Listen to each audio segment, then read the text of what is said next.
Shocking. Extremely shocking. This was definitely the most unforgettable thing ever experienced by the 1,000 people present at the scene. Monica, Yelda, Zach, and the others did not think that they would bump into Levi here, let alone come to find out that he was a king among peasants. Kieran continued to say, "God of War, please follow me to the first row. It is the only place befitting of your status." Levi nodded his head. The audience was slowly recovering from their shock. Kieran turned around slowly and looked at the Rogers family. He said, "Glenn, didn't you ask me who my master is?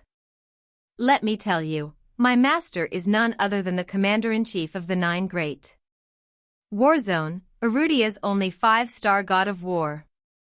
And yes, his name is Levi." Upon hearing Kieran's declaration, Glenn could not suppress the congested blood in his mouth and coughed it out violently. Anthony's face darkened. He staggered and collapsed on the ground. Leo's blood pressure spiked, and he fainted under the sudden pressure. Each member of the Rogers family was at the verge of a breakdown. Levi is actually the god of war. This was what the Rogers family was most unwilling to accept. Disaster. A major disaster was approaching the Rogers family. The Rogers family was on its way to destruction, starting from the moment Kieran stood beside Levi. No one was able to rescue the Rogers family. What? Levi is the god of war? I don't believe it. I don't believe this. Yo-Yo was unwilling to accept the fact. Yo-Yo had felt carefree after Levi had been ridiculed. The chain of events had allowed her to make a quick comparison between Levi and Luke had come above. She thought that Levi would never be able to match up to Luke in this lifetime. However, in the blink of an eye, Levi transformed into Erudia's god of war.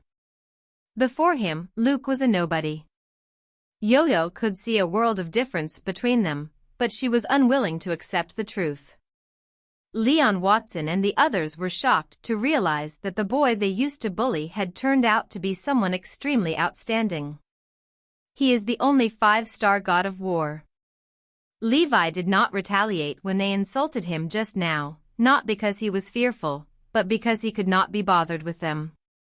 They were insignificant to Levi, so there was no point crushing them under his feet. May stared in disbelief. Like everyone, she also thought that Levi had fallen from the peak of his success.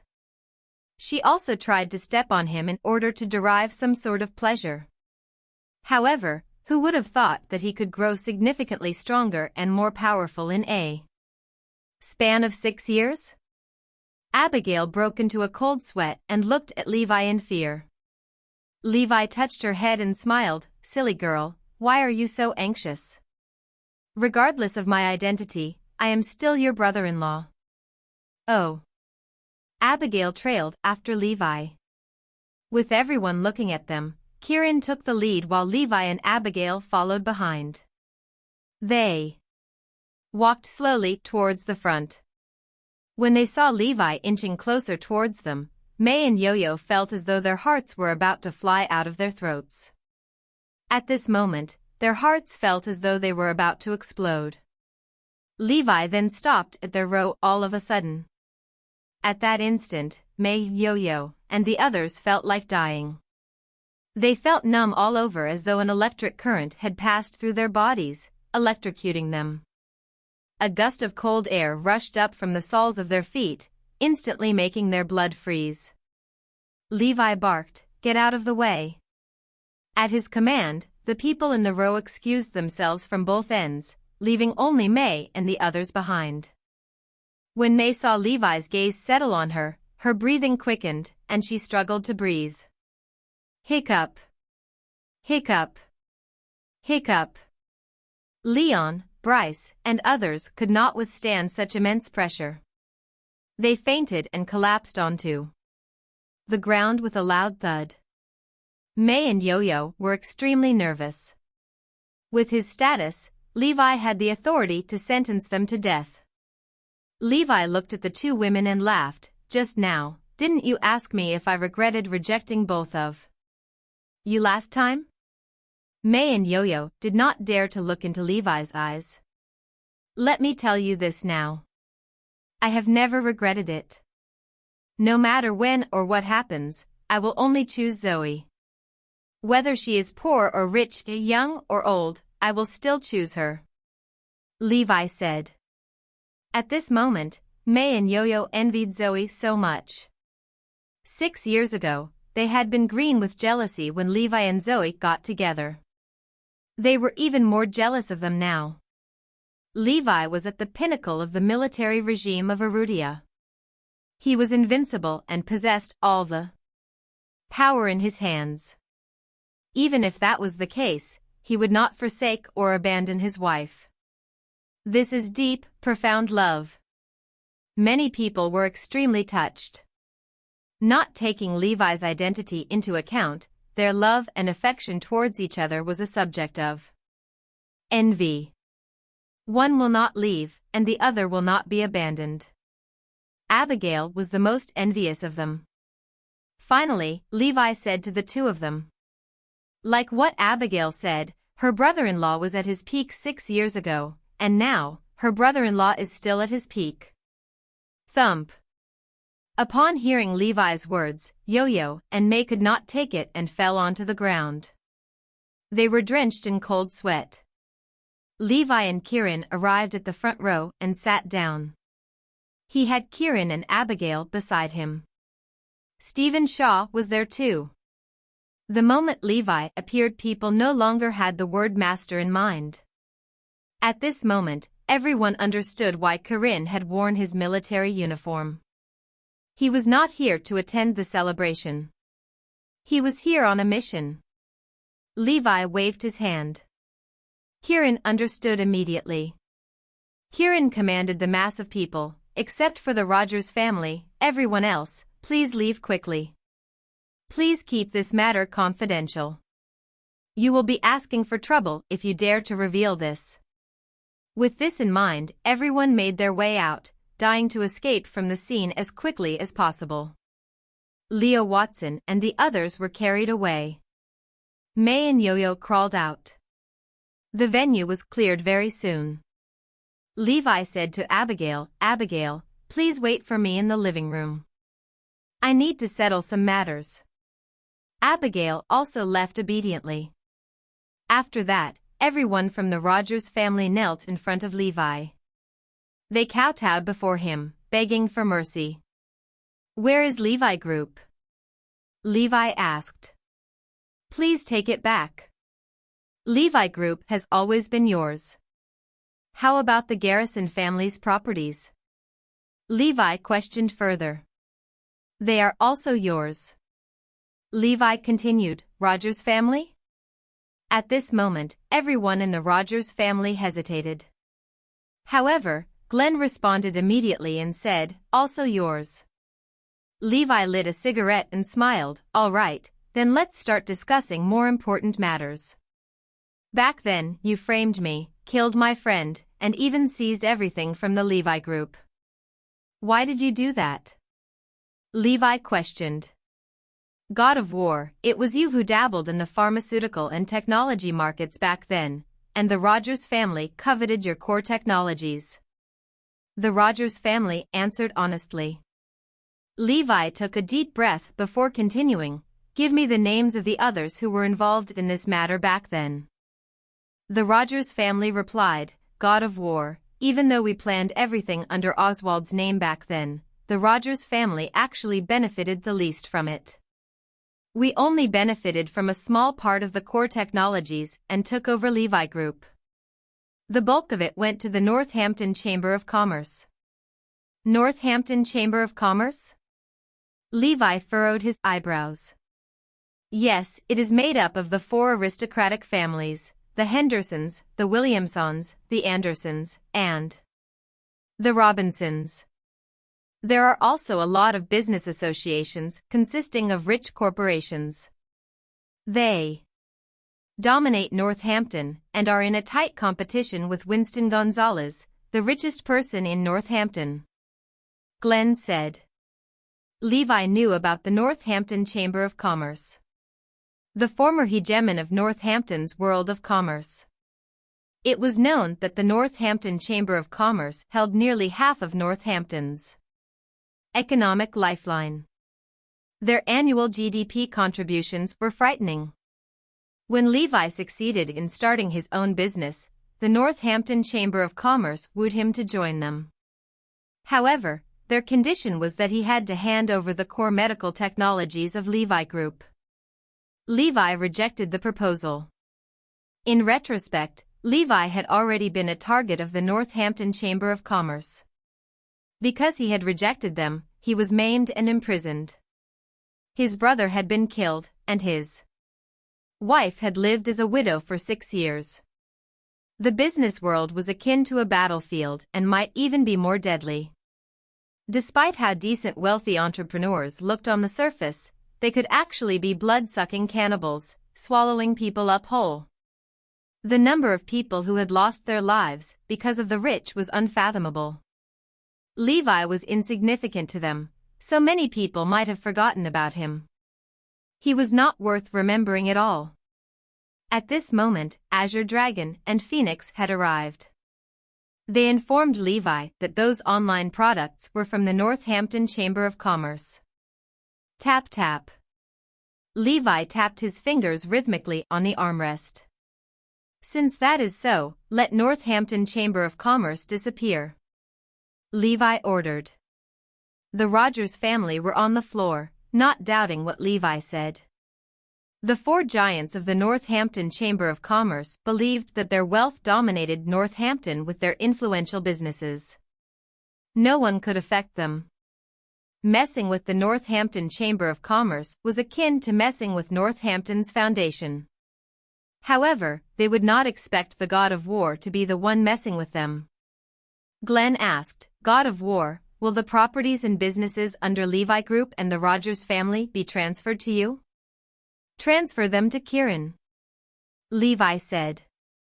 Within a few hours, all the properties and businesses under Levi Group, the Garrison family, and the Rogers family were transferred to Kieran. Kieran's real name was Neil Rhodes. From then on, Neil Rhodes became the new owner of all the Rogers family's assets. As for the Northampton Chamber of Commerce, Levi wanted to take his sweet time torturing them. He wanted to see them go insane with his tricks and watch them become fearful as they beg for death's arrival. Levi's gaze fell on Anthony all of a sudden. Did you say earlier that you wanted to attack and kill me? Anthony was shocked to hear Levi's words.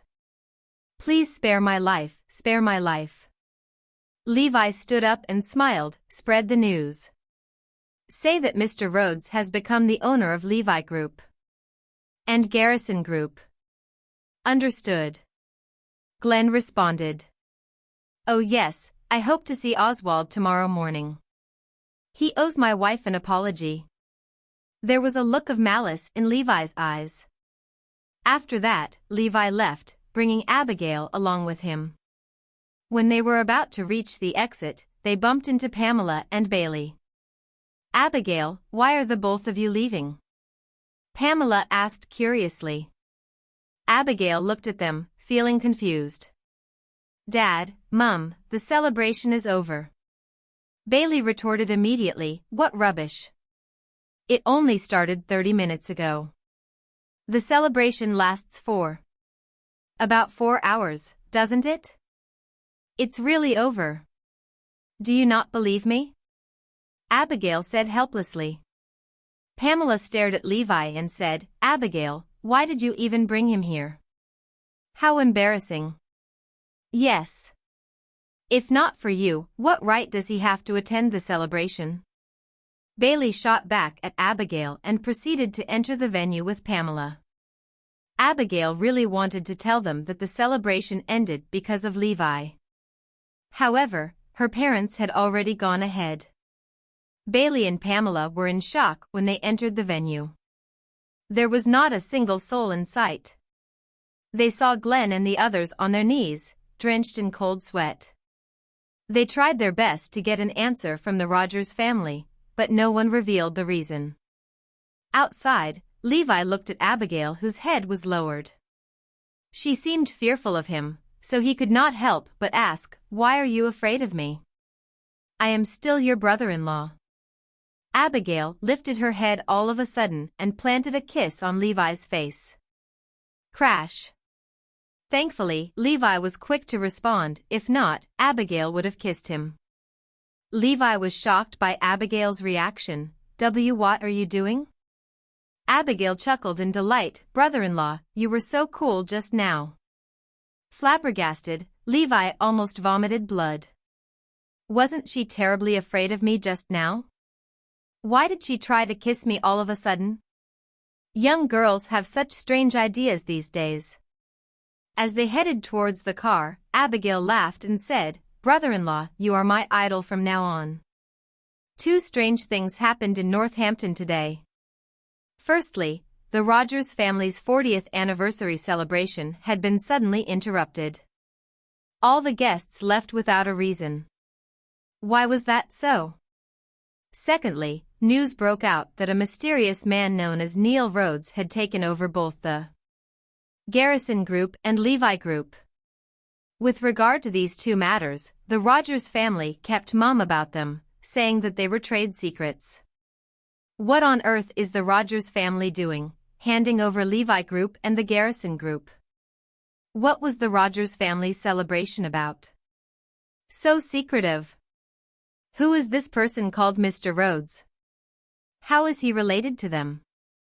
The news spread across several luxurious villas in Northampton, attracting the attention of the four giants of the Northampton Chamber of Commerce. When Levi and Abigail returned home, Aaron and Caitlin were around. Caitlin stared at Levi. "You are forever frolicking around with nothing better to do. If you are so free, why don't you help Zoe out? Why bother attending such a celebration? Are you even qualified to be there?" Bailey humphed. "Yes, that's right. Levi, we hope that you can rely on your own ability to attend such a celebration instead of depending on Abigail." Zoe also felt that Levi liked to join in the fun at such celebrations. Casting all grievances with the Rogers family aside, she felt that there was no need for Levi to attend the celebration since he did not have the status to do so. Levi laughed. "Dad, Mum, and Zoe, I was at the Rogers family to deal with something." Aaron, Bailey, and the others were dubious when they heard Levi. They asked, "What's the matter?" "I went to settle some scores with Oswald," Levi responded. Zoe was shocked. She was afraid that Levi would do something foolish. Things would get out of hand if they were targeted by the Rogers family. Zoe told her parents about what happened the other day. What? So it was Oswald who planned the entire thing. But Levi, what did you do? You almost beat Oswald to death? Do you want to die? If you plan to die, then don't drag us into it. Aaron and Caitlin spoke angrily. Zoe asked, worried, "What did you do to the Rogers family today?" Levi said, "The Rogers family will bring Oswald here personally to make an apology." Ha ha ha ha. After hearing this, Aaron and Caitlin roared in laughter. What are you talking about? The Rogers family will come here to apologize? Are you drunk? The Rogers family is one of the most highly regarded aristocratic families in Northampton. They have assets worth tens of billions. Why would they come to apologize to you? Do you honestly think you are such an important figure? Beating up Oswald and even getting them to bring him here to make an apology? Aaron and Caitlin looked at Levi. They simply could not believe it. Zoe was not going to believe him either. Even the Levi who was at his peak 6 years ago would not have such a capability. Abigail saw that they did not believe him and smiled in secret. As she was reminded of what happened at the celebration, she shot a look of envy towards Zoe. In Abigail's eyes, Zoe was the most fortunate woman on earth. However, Abigail felt that she had an advantage over her cousin because she knew about Levi's real identity. Abigail felt a warm, fuzzy feeling in her heart when she thought about it. Zoe looked at Abigail and asked, "Abigail, is that so?" Abigail shook her head, "I don't know." She was in the living room at that time, so it was true that she did not know the details. Levi said, "I spoke privately with the Rogers family." Abigail was not around. "Ha ha ha. Who do you think you are? What right do you have to talk privately with the Rogers family?" Aaron and Caitlin laughed. Zoe also thought that Levi was bragging, so she did not take it to heart. Aaron and Caitlin did not leave that night. They continued to stay in Bayview Garden. There was a knock on the door the next morning. Zoe opened the door and got a shock. Glenn, Anthony, and the others were here. They even brought Oswald, who came in a wheelchair. "Why are you here?" Zoe appeared confused. Aaron and Caitlin were extremely puzzled. "Ms. Lopez, the Rogers family is here to make an apology to you. On behalf of Oswald's foolish behavior, we would like to sincerely apologize to you." Glenn, Anthony, and the others bowed. Bang! At the same time, Glenn kicked the wheelchair and it tipped over. Oswald, who was handicapped, toppled to the floor. His voice trembled, "Ms. Lopez, I am in the wrong. I will and never dare to do it again. Please forgive me." At this moment, Zoe and her parents were in total shock. Their minds went blank. They never expected that the Rogers family would come over to make an apology. Levi was right. "In order to express our sincerity, we would like to compensate Ms. Zoe Lopez with a $100 million for any psychological harm caused. The sum of money has been wired into Imperial Meadows Limited's bank account," Glenn said. Zoe's phone rang. It was a message from the finance department. There was indeed a transfer of $100 million. "Get up quickly." Seeing all these rich aristocrats standing in front of her, Zoe's heart could not stop racing. Aaron and Caitlin were also frightened. Glenn asked, "Ms. Lopez, can you please forgive us?" "Yes," Zoe exclaimed. "That's great. Goodbye, Ms. Lopez." The Rogers family left quickly, dragging Oswald away. At this moment, Levi sauntered over, drinking a cup of warm milk. "Have they apologized?" "Levi, how did you do it?" "Oh my God." Glenn from the aristocratic Rogers family actually came to make an apology. Aaron and Caitlin looked at Levi curiously. Zoe thought that it was miraculous. "Very simple. I made things clear to the Rogers family. Besides, they are also quite understanding and reasonable," Levi said plainly. "Indeed, I reasoned things out with them last night. With guns pointing at their faces, how could they not understand and be reasonable?"